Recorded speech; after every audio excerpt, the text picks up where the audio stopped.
तो जैसा कि आप सभी जानते हैं कि आपके इवन सेमेस्टर के एग्जाम फेज 2 के जो एग्जाम्स हैं वो 1 मंथ के बाद स्टार्ट हो सकते हैं। और बहुत सारे स्टूडेंट्स लगातार बहुत दिनों से ये क्वेश्चंस पूछ रहे हैं पिछले 15-20 दिनों से कि सर हमारे इवन सेमेस्टर के एग्जाम्स कब होंगे, रिजल्ट कब आएगा। तो रिजल्ट का तो आपको पता लग ही रहा है कि भाई जो एक्सपेक्टेड डेट थी वो जा चुकी है, जो हमने आपको बताया था। अब हम भी कोई आइडिया नहीं लगा सकते। अब जो भी इंटरनली कुछ चल रहा होगा, है ना, हो सकता है कि रिजल्ट कल आ जाए, हो सकता है कि 5-10 दिन के बाद रिजल्ट आए। फिलहाल हम बात कर रहे हैं कि जो हमारा इवन सेमेस्टर स्टार्ट होने वाला है, तो इतना हम बता सकते हैं कि 20 जुलाई के बाद स्टार्ट होंगे, 20 जुलाई के पहले स्टार्ट नहीं होंगे। हम मान करके चल रहे हैं कि हमारे पास मोर और लेस 25 to 30 डेज हैं कि 20 के बाद कभी भी एग्जाम स्टार्ट हो सकते हैं।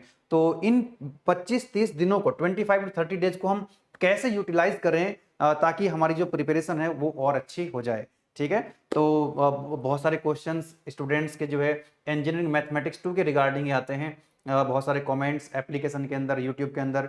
तो कुछ क्वेश्चंस हैं जो बार बार स्टूडेंट्स पूछते हैं, तो आप लोगों के बिहाफ पे मैं गुलशन सर आए हुए हैं और गुलशन सर से हम क्वेश्चंस एकदम जो है पूछेंगे आपके बिहाफ पर। तो सबसे पहला सर क्वेश्चन ये है कि बहुत सारे स्टूडेंट्स ये पूछते हैं कि सर हम मैथमेटिक्स में कौन सी यूनिट को पहले पढ़ें, कौन सी यूनिट को बाद में पढ़ें, मतलब कौन सी आसान है, कौन सी टफ है। तो थोड़ा सा सर बताइए प्लीज।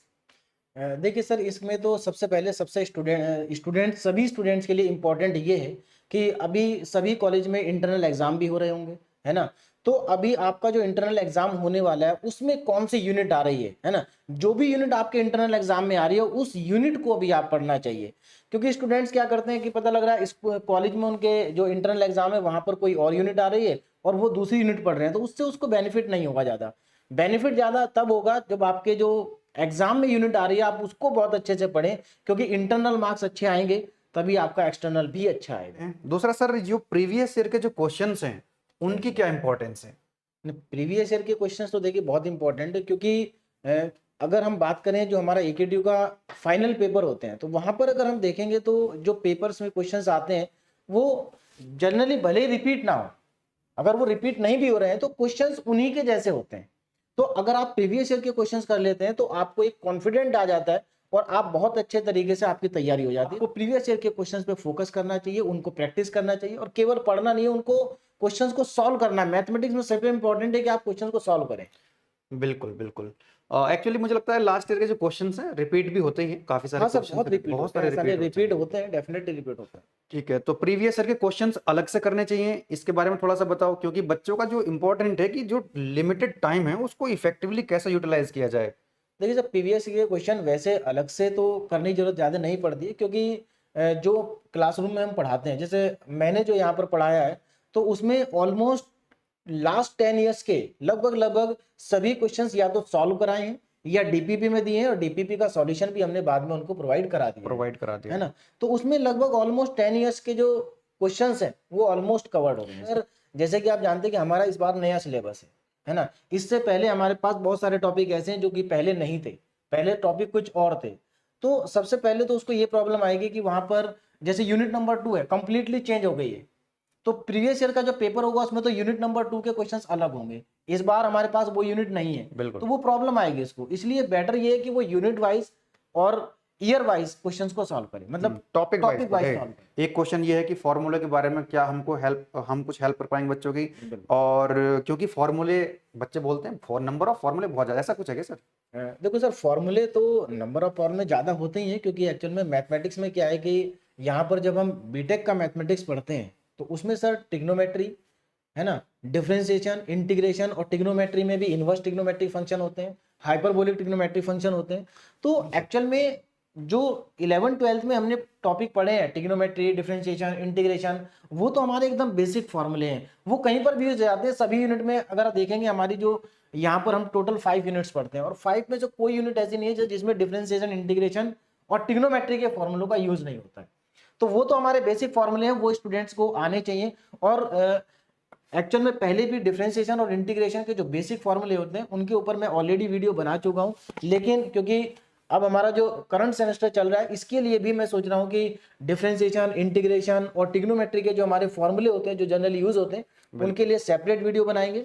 और यूनिट वाइज भी, ये तो हो गए बेसिक फॉर्मूले जो हमारे पहले हम पढ़ चुके हैं वो यूज हो रहे हैं। बाकी जैसे अगर हम यूनिट वाइज भी जाएं, जैसे हमारी यूनिट नंबर 1 है डिफरेंशियल इक्वेशन, तो उसमें डिफरेंशियल इक्वेशन के बहुत सारे जो हमारे रूल्स हैं या फॉर्मूले हैं, उन फॉर्मूले के ऊपर बेस्ड भी मैं कोशिश करूंगा कि सभी यूनिट का एक एक वीडियो फॉर्मूले के ऊपर बन जाए। क्योंकि जो बुक होती है उसमें तो सभी फॉर्मूलों को लिख दिया जाता है, लेकिन यूज होने वाले जो यूजफुल फॉर्मूले हैं वही आपको बता दिए जाएंगे। एक्चुअली है में ना? सर फॉर्मूला रिवाइज करने से कहीं ना कहीं कॉन्सेप्ट भी रिवाइज हो जाता है, बिल्कुल रिकॉल हो पूरा का जाती है पूरा चीजें। रिकॉल हो जाती है चीजें। रिकॉल हो ऐसा जाती नहीं है कि फॉर्मूले हम इसलिए याद कर रहे हैं कि फॉर्मूले आपको याद रहेंगे, फॉर्मूले को अगर आप एक बार रिवाइज करेंगे तो आपको पूरा कॉन्सेप्ट रिवाइज हो जाएगा कि हाँ हमने इस फॉर्मूले को कहाँ अप्लाई किया।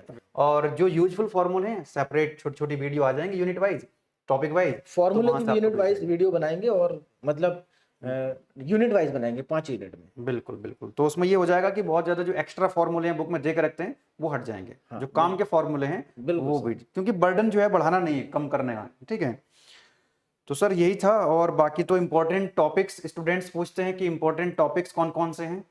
देखिए सर इंपॉर्टेंट टॉपिक्स के लिए तो अभी मैं बताऊंगा तो समय ज्यादा लग जाएगा। इंपॉर्टेंट टॉपिक्स को सर एक सेपरेट वीडियो सेपरेट बनाएंगे वीडियो तो उसमें पूरा डिटेल में एक्सप्लेन कर दूंगा कि कौन सा बाकी टॉपिक ये किस सर तरह ने से लिखा हुआ है important कि यूनिट नंबर 1 इसके अंदर 14 लेक्चर्स हैं, लाप्लास ट्रांसफॉर्म 17 लेक्चर्स हैं, सीक्वेंस एंड सीरीज 13 लेक्चर्स हैं, यूनिट नंबर 4 में 9 लेक्चर हैं। बाकी डीपीपी के अंदर भी आपको क्वेश्चंस दिए जाते हैं, फिर डीपीपी का सॉल्यूशन आपको दिया जाता है। और यूनिट नंबर 4 तक तो सर डीपीपी चली गई शायद सॉल्यूशन सबके, हाँ सब मतलब 1 या 2 डीपीपी बची है। 1-2 डीपी बची हुई हैं, तो उनके सॉल्यूशंस भी आपको मिल गए हैं। आप बहुत मेहनत करें, 1 महीना है उसको बेहतरीन तरीके से यूटिलाइज करें, क्योंकि अब जो आपके पीयूटी स्टार्ट होने वाले हैं बेसिकली, कई कॉलेज में स्टार्ट होने वाले हैं फर्स्ट वीक में, 3-4 जुलाई से स्टार्ट हो रहे हैं most of the engineering college के अंदर।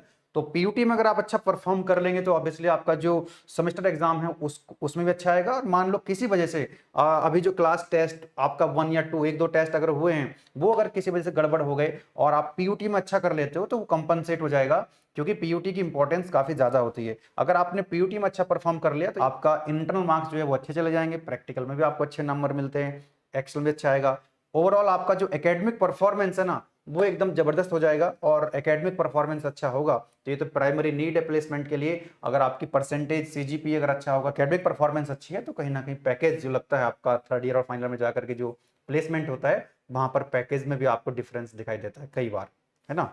चलिए, तो थोड़ा सा यही बताना था आपको। एक और स्टूडेंट्स का सर क्वेश्चन था जो आप पूछ रहे थे, वो ये था कि मतलब ये तो हमने बता दिया कि बच्चे को अभी कौन सी यूनिट पढ़नी चाहिए, लेकिन फिर भी बहुत सारे स्टूडेंट पूछ रहे हैं सर कौन सी यूनिट आसान है, किस यूनिट को हम पहले स्टार्ट करें। एक और कुछ बच्चे ऐसे भी हैं जो कह रहे हैं कि सर अभी हमने ठीक से कोई भी यूनिट नहीं पढ़ी तो हमें कौन से स्टार्ट करनी चाहिए, जी, है ना। तो देखो उसके लिए सबसे पहले तो यूनिट नंबर 1 तो स्टूडेंट को सबसे पहले पढ़नी ही चाहिए। अगर उसका पीयूटी एग्जाम हो गया है या होने वाला है तो उसके बाद जब वो स्टार्ट करे अपना फाइनल एग्जाम की तैयारी, है ना, तो उसमें अगर वो देखे कि मुझे सबसे ज्यादा किस पे फोकस करना है तो देखो यूनिट नंबर 1 पे आप फोकस कर सकते हैं, क्योंकि यूनिट नंबर 1 कहीं ना कहीं आप लोगों ने कम भी पढ़ी होगी लेकिन कुछ ना कुछ आप ऑलरेडी पढ़ चुके होंगे, क्योंकि डिफरेंशियल इक्वेशन की सीएफ और पीआई निकालना ऑलमोस्ट लगभग सभी बच्चों को आ जाता है। तो आप यूनिट 1 पे फोकस कर सकते हैं अच्छे से। यूनिट नंबर 2 आसान तो बहुत है लेकिन इसमें थोड़े से फॉर्मूले ज्यादा है, टॉपिक ज्यादा है, थोड़ी सी लेंथी यूनिट है ना। तो इसलिए अगर आपको कम समय में ज्यादा पढ़ना है तो फिलहाल आप यूनिट 2 को थोड़ा सा बाद में पढ़ें लेकिन जरूर, क्योंकि किसी भी यूनिट को छोड़ने से फायदा नहीं है। क्योंकि कई बार क्या होता है सर, पेपर कई बार थोड़ा सा जैसे थोड़ा सा टफ आ जाता है, तो इस चीज का ध्यान रखें कि कभी भी सारी यूनिट टफ नहीं आती है, सारी यूनिट के क्वेश्चंस टफ नहीं आते। कई बार क्या होता है कि टफ आते जो टफ यूनिट होती है ना वहां से आसान क्वेश्चन आ जाते हैं। और जनरली सर यही होता है, जो यूनिट टफ होती है उनके क्वेश्चन आसान होते हैं, लास्ट टाइम और भी जो यही हुआ था। आसान यूनिट होती है उनके क्वेश्चन थोड़े टफ आ जाते हैं। बिल्कुल, तो वहां पर प्रॉब्लम, इसे छोड़ना कुछ नहीं है। हाँ, यूनिट नंबर 1 के बाद आप यूनिट नंबर 3 स्टार्ट कर सकते हैं, कोई प्रॉब्लम नहीं आएगी आपको इसको समझने में। ऐसा नहीं है कि आपने 2 नहीं पढ़ी तो आप 3 नहीं पढ़ सकते, आप पढ़ सकते हैं, है ना। और आप 1 के बाद डायरेक्ट आप 4 और 5 भी पढ़ सकते हैं। तो ऐसा नहीं कि 4 और 5 को पढ़ने के लिए आपको पहले 2 पढ़ना पड़ेगा या 3 पढ़ना पड़ेगा। दूसरी चीज ये है कि यूनिट किसी स्टूडेंट को कोई आसान लगती है, किसी स्टूडेंट को कोई आसान लगती है, ये थोड़ा सा वेरिएबल रहता है सभी बच्चों के साथ, फिक्स नहीं होती है फिक्स चीजें। नहीं आपकी भी तो खुद की भी कुछ प्लानिंग होती है ना, आप अपने हिसाब से भी, क्योंकि ये जो चीजें हैं ना सर इन जनरल बातें हो रही हैं, आप अपने हिसाब से भी प्लान कर रहे हैं, बिल्कुल अपने हिसाब से करें। और लास्ट कहीं ना कहीं स्टूडेंट थोड़ा बहुत तो सर पढ़ ही चुका होगा, ऐसा नहीं है कि बिल्कुल उसको सभी यूनिट का आइडिया लग गया होगा और वो इतना समझ भी गया होगा कि मुझे कौन सी यूनिट में आसानी से कर सकता है। बिल्कुल, जिसको आपने टाइम दिया होगा वो यूनिट आपके लिए आसान लगने लगी होगी। अब जो आपने पढ़ी नहीं तो वो तो मुश्किल लगेगी। मैथमेटिक्स में तो यही होता है, जो आपने पढ़ लिया वो आसान हो गया, जो नहीं पढ़ा वो मुश्किल है। तो इसलिए ये कह पाना कि भाई ये यूनिट ज्यादा टफ है, ये बहुत ज्यादा आसान है, वो थोड़ा सा ठीक नहीं होता है मैथमेटिक्स में। इम्पोर्टेंट सर यही है कि अब जो समय बचा हुआ है, बच्चा अपना ये सोच के ये ना सोचे कि मैथमेटिक्स टफ है, उसको सोचे कि आसान है और मैं कर सकता हूँ, और बिल्कुल, उसको पढ़ाई को स्टार्ट करे। कुछ टाइम बच्चे देना है, सोचते ही रहते हैं, टाइम देना है बस सोचने से नहीं मैथमेटिक्स में। फर्क पड़ेगा, आप क्वेश्चन सॉल्व करिए। डेफिनेटली अगर आप क्वेश्चन सॉल्व करेंगे तो आपको कोई प्रॉब्लम नहीं होगी। बिल्कुल तो इसलिए पढ़ाई करें और ज्यादा इधर उधर की चीजों पे ध्यान ना दें। बिल्कुल बिल्कुल। जहाँ भी पढ़ रहे हैं आप लोग, यूट्यूब में पढ़ रहे हैं, एप्लीकेशन में पढ़ रहे हैं, क्लास में पढ़ रहे हैं, आपको बस थोड़ा सा मैथमेटिक्स को टाइम तो देना चाहिए। बिल्कुल सर, क्योंकि मैथमेटिक्स मेरे को समय ख्याल देना से चाहिए। मैथमेटिक्स 2 को अगर सर मैथमेटिक्स 1 से अगर आप कंपेयर करें तो बिल्कुल सच बताना एकदम ठीक है ना? हाँ सर। मतलब मैथमेटिक्स 2 जो है वो 1 से थोड़ा टफ है, या उसके जैसा ही है, या थोड़ा सा मतलब क्या कह सकते हैं? देखो सर, मैथमेटिक्स 2 की अगर हम बात बिल्कुल करें सर 1 के कंपैरिजन में, सही बताना बिल्कुल। आप हर चीज को आसान ही बताते हो। नहीं नहीं, आपको आसान आसान लगती है, थोड़ा सा बच्चों के हिसाब से बताओ। नहीं नहीं, मैं बच्चे के हिसाब से बता रहा हूँ। देखो अगर कंपेयर करेंगे तो नो डाउट थोड़ा सा मैथमेटिक्स 2 का 21 है, लेवल ज्यादा है, थोड़ा 21 है। लेकिन आप ये भी तो देखिए कि बच्चे का भी तो लेवल बढ़ेगा। हाँ आप अगर बिल्कुल उसका बच्चे का लेवल भी तो कम था ना, बिल्कुल अब अगर मैथ का लेवल बढ़ा तो बच्चे का लेवल तो उससे ज्यादा बढ़ गया, तो इसलिए आसान हो गया। बहुत सही, बहुत बढ़िया। तो चलो फिर यही डिस्कस करना था, छोटा सा छोटी छोटी मोटी चीजें थी ये। बाकी स्टूडेंट्स कह रहे थे लगातार कि इस पे एक वीडियो आनी चाहिए, तो इस बहाने हम भी आपसे बात कर लेते हैं। और बाकी आपका कोई भी सुझाव हो, कोई भी प्रॉब्लम हो, कोई भी आपका, तो आप कमेंट बॉक्स में जरूर लिख दीजिएगा जो भी आपकी दिक्कत है, परेशानी है अब मैथमेटिक्स 2 के रिगार्डिंग। तो एक बार सर फिर से आ जाएंगे, फिर आपको गाइड कर देंगे, कोई दिक्कत वाली बात है नहीं मैथमेटिक्स को लेकर के। बाकी थोड़ा सा प्रचार भी करते चलें सर, प्रमोशन भी कर दें अपना, क्योंकि प्रमोशन सर, अच्छा दो तीन हाँ बच्चे वो भी कमेंट, इम्पोर्टेंट है। दो तीन बच्चे कह रहे थे सर आप प्रमोशन बहुत करते हो। तो मैं उसको लिखा भी, उस कमेंट का आंसर मैंने किया कि मैंने कहा यार हम एजुकेशन को प्रमोट कर रहे प्रमोशन ये ना हैं सर। हम एजुकेशन को प्रमोट कर रहे हैं, हम पान मसाला या गुटखे को प्रमोट नहीं कर रहे हैं। और एजुकेशन को प्रमोट कर रहे हैं तो दिक्कत कहाँ आ रही है? आपके जीवन में उसका कितना कंट्रीब्यूशन हो सकता है, एकेडमिक परफॉर्मेंस हम क्या कर रहे हैं प्रमोशन के लिए, ताकि आपकी जो एकेडमिक परफॉर्मेंस है वो इंप्रूव हो जाए, आपका सीजीपीए एसजीपीए जो भी आपके यूनिवर्सिटी में चलता होगा वो इंप्रूव हो जाए। तो कहीं ना कहीं आपके प्लेसमेंट में जबरदस्त तरीके से हेल्प मिलने वाली है। आप इस बात को नोट कर लो, अगर आपका परसेंटेज डाउन चला गया तो मुश्किल हो सकती है। ठीक है, तो प्रमोशन ये करना है मुझे कि हमारा जो गेटवे क्लासेस का एप्लीकेशन है, ये सभी सब्जेक्ट्स उसके अंदर हमारे चल रहे हैं, ऑलमोस्ट सिलेबस कवर होने जा रहा है। नेक्स्ट वीक सभी सब्जेक्ट का कोर्स हमारा सिलेबस कवर हो जाएगा as per new syllabus of AKTU। ठीक है, जिसके अंदर मैथमेटिक्स 1 है, मैथमेटिक्स 2 है, इलेक्ट्रॉनिक्स है, इलेक्ट्रिकल है, PPS FME है ना, physics chemistry, all the subjects are running in the application, और सभी का सिलेबस कंप्लीट होने जा रहा है।